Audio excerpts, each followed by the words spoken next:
Mayank would presents Train to Busan. कहानी शुरू होती है सियोक नाम के एक शख्स से जो कि एक स्टॉक ब्रोकर कंपनी में फंड मैनेजर का काम करता है। उसकी वाइफ ने उससे तलाक ले लिया है क्योंकि वह बहुत ज्यादा लालची इंसान है, लेकिन अपनी सूझबूझ और पैसे की दम पर सियोक ने अपनी बेटी को अपने पास ही रख लिया। अब उसकी वाइफ चाहती है कि वह उसकी बेटी को उसके पास लेकर आ जाए और आज सियोक की बेटी सुजैन का बर्थडे भी है। वह अपनी बेटी के लिए एक गिफ्ट लेकर जाता है, लेकिन उसकी बेटी को वह गिफ्ट पसंद नहीं आता। वह अपनी बेटी से पूछता है कि तुम्हें और क्या चाहिए। सुजैन उससे कहती है कि मुझे बुसान जाना है क्योंकि उसकी मम्मी बुसान रहती थी। इस बात पर सियोक सुजैन को बुसान ले जाने के लिए तैयार हो जाता है। अगले दिन सियोक और उसकी बेटी बुसान के लिए ट्रेन में चढ़ जाते हैं। ट्रेन चलने वाली ही होती है, तब उस ट्रेन में एक लड़की वहाँ की सिक्योरिटी से बचते हुए उस ट्रेन में घुस जाती है। वह लड़की किसी दर्द से काफी ज्यादा तड़प रही थी। तभी थोड़ी देर में ट्रेन के दरवाजे बंद हो जाते हैं और ट्रेन चल पड़ती है।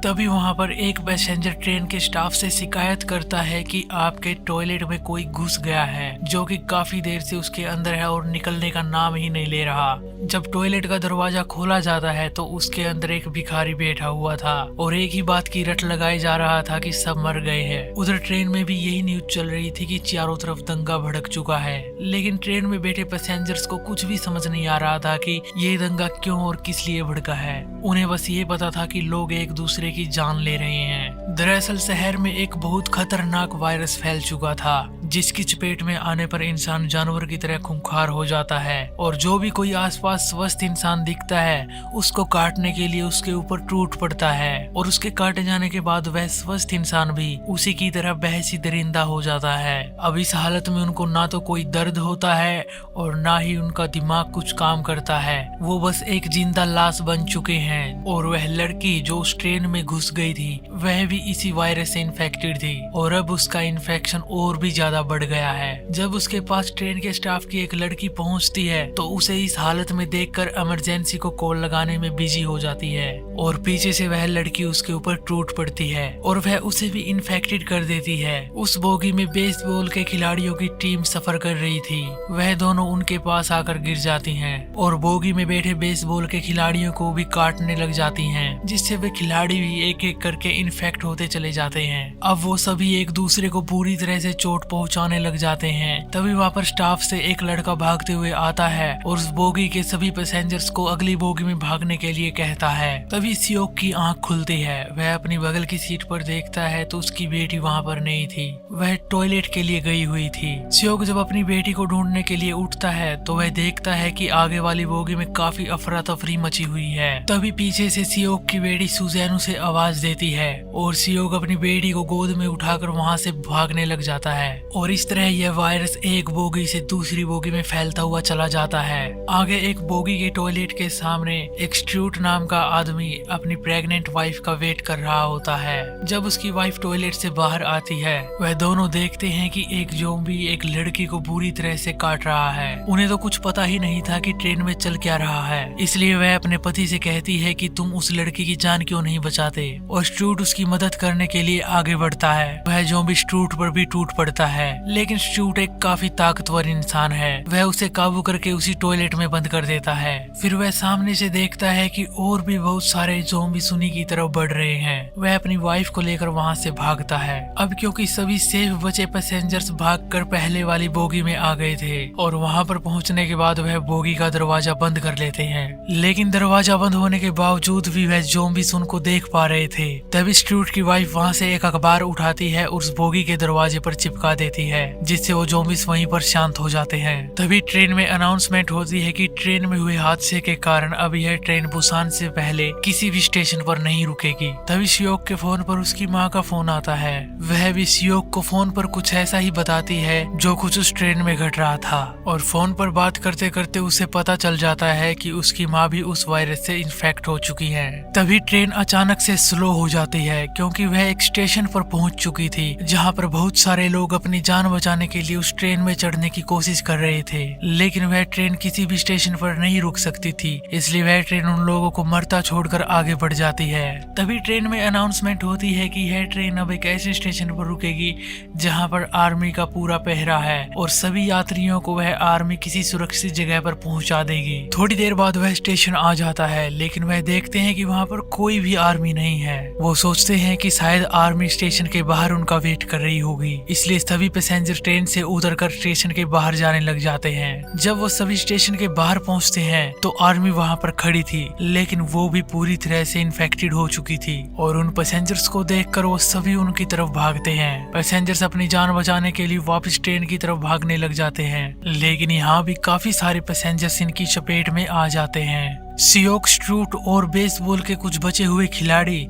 स्टेशन के दरवाजे को पकड़कर खड़े हो जाते हैं ताकि वह ज़ॉम्बीज़ वहां से बाहर ट्रेन में ना आ सकें और सभी बचे हुए पैसेंजर्स आसानी से ट्रेन में चढ़ सकें। लेकिन वो ज्यादा देर तक उस दरवाजे को पकड़े नहीं रख सकते थे, इसलिए वो सभी उस दरवाजे को छोड़कर ट्रेन की तरफ भागते हैं। लेकिन भागते वक्त उनमें से 2 बेसबॉल प्लेयर्स उन ज़ॉम्बीज़ का शिकार हो जाते हैं। लेकिन जब तक यह तीनों ट्रेन के पास पहुंचते हैं वह देखते हैं कि ट्रेन चल चुकी है। वो तीनों ट्रेन में चढ़ने के लिए काफी तेजी से भागते हैं और एक बोगी के दरवाजे को खुला देख उस बोगी में चढ़ जाते हैं। उधर स्ट्रूट की वाइफ सुजैन को लेकर किसी अलग बोगी में चढ़ जाती है। उसके साथ एक भिखारी और एक बूढ़ी औरत भी होती है। वो देखते हैं कि जिस बोगी में वो चढ़े हैं उस बोगी में ज़ॉम्बीज़ भी हैं, इसलिए वह चारों वहाँ पर एक टॉयलेट में छुप जाते हैं। लेकिन उन ज़ॉम्बीज़ की नजर उन पर पड़ जाती है और वो उनके दरवाजे को खोलने की कोशिश करने लग जाते हैं। स्ट्रूट अपनी वाइफ के पास फोन करता है, लेकिन फोन पर सुजैन की आवाज आती है। वह कहती है कि हमें मदद की जरूरत है, हम बोगी नंबर 13 के एक टॉयलेट में छुपे हुए हैं। उधर उस लड़के को अपनी फ्रेंड से पता चलता है कि बाकी के लोग बोगी नंबर 15 में हैं और ये तीनों बोगी नंबर 9 में हैं। यानी 13 नंबर बोगी तक पहुंचने के लिए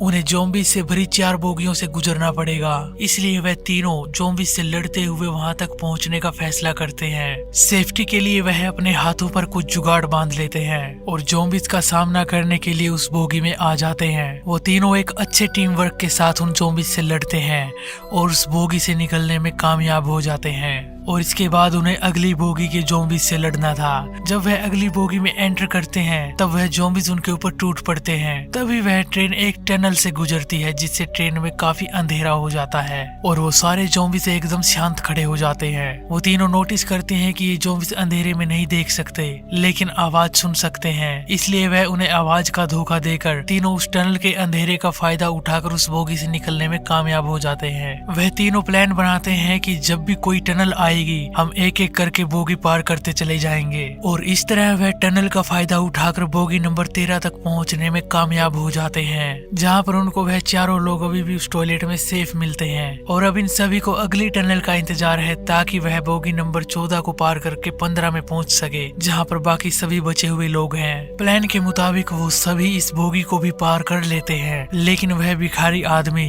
पांव फिसलने के कारण वहीं पर गिर जाता है। सियोक उसकी मदद करने के लिए भागता है, लेकिन तभी ट्रेन टनल को पार कर चुकी होती है और सभी ज़ॉम्बीज़ का ध्यान उन दोनों की तरफ हो जाता है। वो दोनों वहां से भाग कर निकलने में कामयाब तो हो जाते हैं, लेकिन स्ट्रूट उस बोगी का दरवाजा पूरी तरह नहीं बंद कर पाता और वह उस दरवाजे को पकड़कर वहीं पर खड़ा हो जाता है। बाकी लोग जब बोगी नंबर 15 का दरवाजा खोलने की कोशिश करते हैं तो वह देखते हैं कि वह दरवाजा खुल नहीं रहा, क्योंकि बोगी नंबर 15 के लोगों ने उस दरवाजे को अंदर से बांध दिया था। वो वहां पर काफी चिल्लाते हैं कि प्लीज दरवाजा खोल दीजिए, हम इन्फेक्टेड नहीं हैं, लेकिन वो लोग उनकी जरा भी नहीं सुनते। उधर स्ट्रूट भी उस दरवाजे को काफी देर तक पकड़ कर नहीं रख सकता था, इसलिए वह उनसे कहता है कि दरवाजे पर लगे कांच को तोड़ दो और वह लड़का उस कांच को तोड़ देता है। लेकिन बोगी नंबर 15 के कुछ लोग भागकर दूसरे दरवाजे को जोर से पकड़ लेते हैं ताकि ये लोग अंदर ना आ सकें और इसी बीच एक ज़ॉम्बी स्ट्रूट के हाथ पर काट लेता है। स्ट्रूट की वाइफ ये देखकर वहां पर रोने लग जाती है। स्ट्रूट सियोक को कहता है कि मैं ज्यादा देर तक दरवाजे को पकड़कर नहीं रख सकता, इसलिए तुम इन सब को बोगी नंबर 15 में ले जाओ। वह उससे ये भी कहता है कि हो सके तो मेरी वाइफ का ख्याल रखना। अब सियोक को न चाहते हुए भी स्ट्रूट का साथ छोड़ना पड़ता है और वह उसे सॉरी कहकर वहां से चला जाता है। जब तक वह बोगी नंबर 15 का दरवाजा खोलने की कोशिश करते हैं, स्ट्यूट उन सभी ज़ॉम्बीज़ को रोक कर रखता है क्योंकि वह सच में काफी ताकतवर और नेक दिल इंसान था। इसके बाद जब सभी लोग फोर्सफुली उस बोगी के अंदर जाते हैं तो वह बूढ़ी औरत जिसे वह बचा कर लेकर आए थे वो वहीं पर रुक जाती है क्योंकि उसने बोगी नंबर 15 के अंदर बैठे सभी मतलबी इंसानों को भांप लिया था। अगर उनके अंदर थोड़ी सी भी अच्छाई होती तो स्ट्रूट की जान बच सकती थी। वो वहीं खड़ी यही सोचती रही और उन ज़ॉम्बीज़ ने उसको अपना शिकार बना लिया। और ये सब बोगी नंबर 15 में बैठी उसकी बहन देख रही थी। वह अपनी बहन की आंखों में देखकर समझ चुकी थी कि वह अंदर क्यों नहीं आ रही है। जब ये चारों बोगी नंबर 15 में आते हैं तो उस बोगी के सभी लोग इन पर चिल्लाने लग जाते हैं। वो कहते हैं कि ये लोग इन्फेक्टेड हो सकते हैं, बिना इन्फेक्ट हुए ये यहाँ पर आ ही नहीं सकते, इसलिए इन्हें यहाँ से बाहर निकालना होगा। सियोक उन्हें समझाने की काफी कोशिश करता है लेकिन वो लोग नहीं मानते, इसलिए इन चारों को अगली बोगी में जाना पड़ता है। और इनके साथ उस बेसबॉल प्लेयर की फ्रेंड जेनी भी शामिल हो जाती है और वो भी इनके साथ अगली बोगी में चली जाती है। इसके बाद वह औरत जिसकी बहन इन सेल्फिश लोगों की वजह से ज़ॉम्बीज़ का शिकार हो गई थी, वह अपनी बहन के लिए काफी दुखी हो जाती है और इनको सबक सिखाने के लिए ज़ॉम्बीज़ का रास्ता खोल देती है, जिससे बोगी नंबर 15 के सभी लोगों पर ज़ॉम्बीज़ अटैक कर देते हैं। लेकिन ट्रेन के स्टाफ से एक लड़का और एक आदमी उसी बोगी के टॉयलेट में छिप जाते हैं, जिससे वह ज़ॉम्बीज़ के अटैक से बच जाते हैं। अब इस पूरी ट्रेन में पायलट समेत सिर्फ 9 लोग ही जिंदा बचते हैं। अब आगे एक स्टेशन पर वह ट्रेन रुक जाती है क्योंकि आगे से यह पटरी टूटी हुई थी। ट्रेन का पायलट अनाउंसमेंट करता है कि हमें आगे बढ़ने के लिए किसी दूसरी ट्रेन में चढ़ना होगा और ये कहकर वह पायलट दूसरी ट्रेन ढूंढने लग जाता है। और पायलट को फॉलो करने के लिए ट्रेन में से सभी लोग नीचे उतर जाते हैं, लेकिन 2 आदमी अभी भी बोगी नंबर 15 के टॉयलेट में कैद हैं। उनमें से एक आदमी टॉयलेट का हल्का सा दरवाजा खोलकर देखता है तो वह पाता है कि उनके आगे भारी ज़ॉम्बीज़ की तादाद खड़ी है, लेकिन वह उस दूसरे लड़के से कहता है कि रास्ता साफ है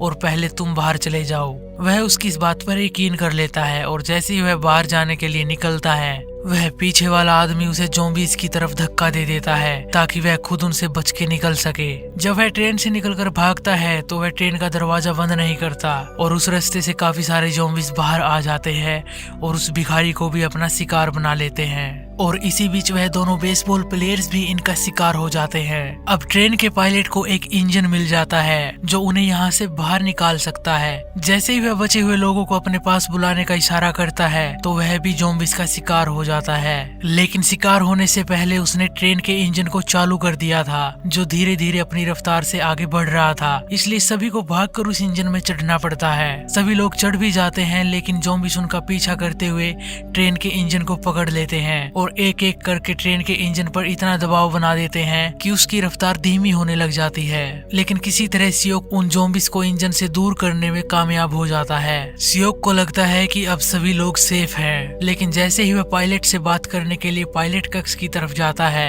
तो वहाँ से वही इंसान निकलता है जो टॉयलेट में कैद था, जो कि इन्फेक्टेड हो चुका था। सियोक उसे देखकर पायलट कक्ष का दरवाजा बंद कर देता है, लेकिन वह दरवाजा खोल के बाहर आ जाता है और सियोक से पूछता है कि मैं इतना कमजोर क्यों हो गया हूँ, मुझे कुछ भी ठीक से दिखाई नहीं दे रहा है। सियोक उससे कहता है कि तुम इन्फेक्टेड हो चुके हो। यह सुनते ही वह आदमी रोने लग जाता है और अचानक से सियोक पर अटैक कर देता है। सियोक उसका काफी देर तक सामना करता है, जिसमें स्ट्रूट की वाइफ भी उसका काफी साथ देती है। लेकिन एक मौका ऐसा आता है जिसमें वह ज़ॉम्बी सियोक को भी इन्फेक्टेड कर देता है। अब सियोक को कोई डर नहीं था, जिसकी वजह से वह उसके साथ खुलकर लड़ता है और उसे इंजन से नीचे फेंक देता है। सुजैन वहाँ पर काफी रोती है, लेकिन सियोक को पता था कि उसके पास ज्यादा टाइम नहीं है, इसलिए फटाफट वह इन दोनों को पायलट चैम्बर में बैठाता है और उन्हें समझाता है कि टाइम आने पर इंजन को कैसे रोकना है। इसके बाद वह अपनी बेटी से मिलता है और उससे कहता है कि मुझे जाना होगा। सुजैन काफी रोती है और सियोक को जाने से रोकती है। सियोक भी रोते हुए अपनी बेटी का हाथ छुड़ाकर उस चैम्बर से बाहर निकल जाता है और आखिरी बार अपनी बेटी को याद करते हुए उस इंजन से कूद जाता है। और अब इस सफर पर सिर्फ 2 ही लोग बचे हैं, स्ट्रूट की वाइफ और सुजैन।